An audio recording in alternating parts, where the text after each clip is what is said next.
Hi,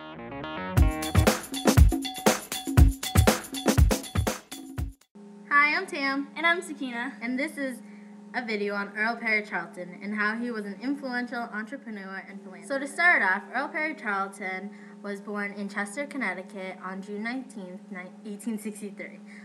His father was a local blacksmith and he was a merchant. He didn't want to follow in his father's footsteps and become a blacksmith, so he became an entrepreneur. Since he didn't want to be a merchant, he was a traveling businessman for about 8 years, and then he struck up a partnership with Knox, who was already a businessman, and he looked up to his businesses, which were the 5 and 10 cent stores, and Knox had some in Pennsylvania, he opened some in New York, and a couple of them failed, but Earl opened up his own 5 and 10 cent store first in 1889, and in December he made a partnership with Knox officially, and that's where his true business careers began.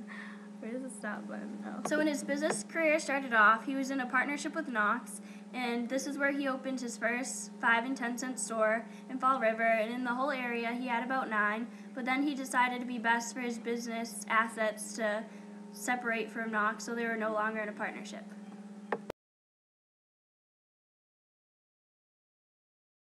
Charlton was a quintessential entrepreneur. You ask, what's an entrepreneur? An entrepreneur is someone who is a person who organizes and operates a business or businesses by risking time and money.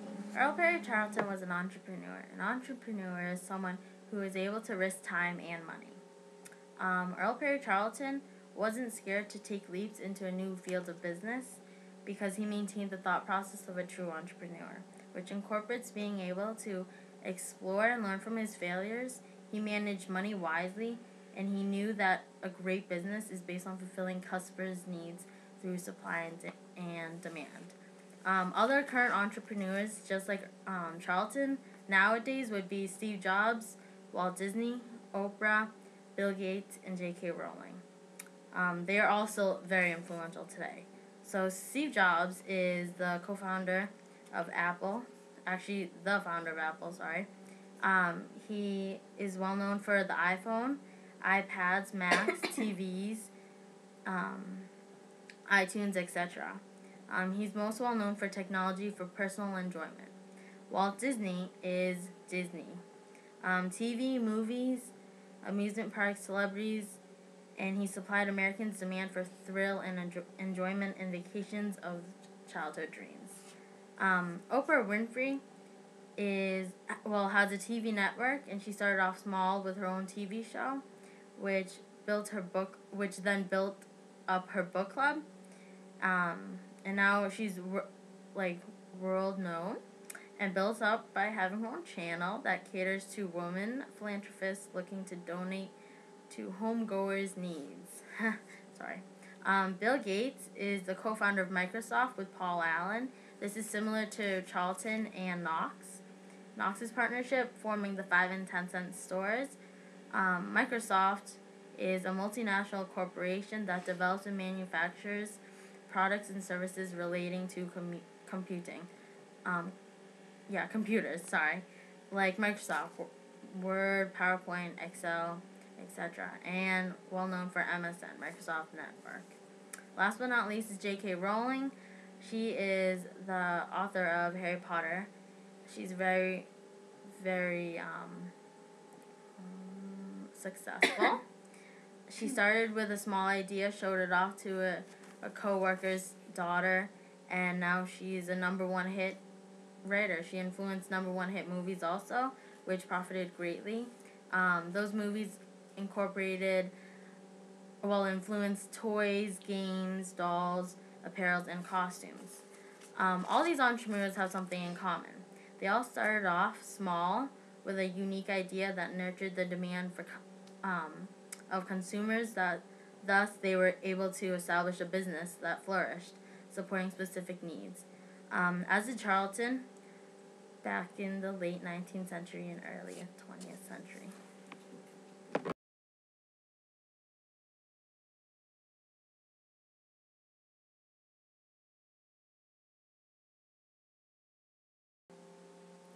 His well as being a role model entrepreneur, Charlton was also a great philanthropist.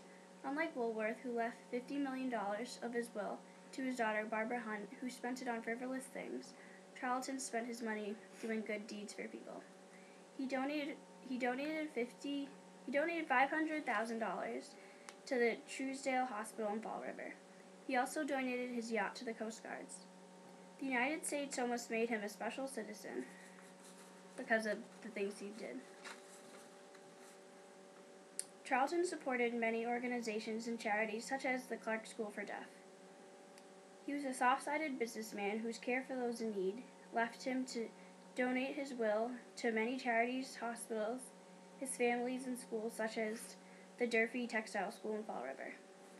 He left $80,000 in a trust fund to UMass Dartmouth, which is now turned into scholarships helping students today. CCB was founded by Earl Pearl Charlton II.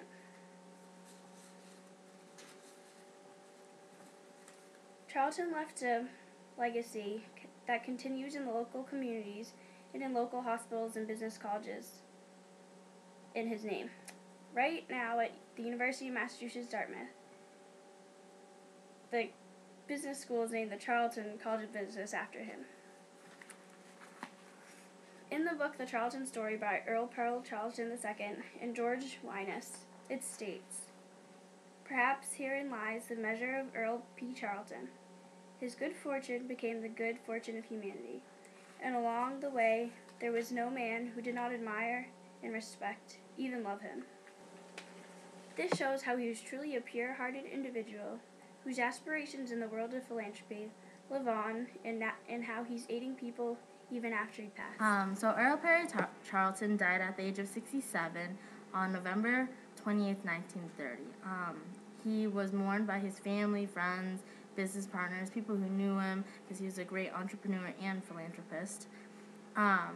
He was buried in the Charlton family mausoleum in Fall River, Massachusetts.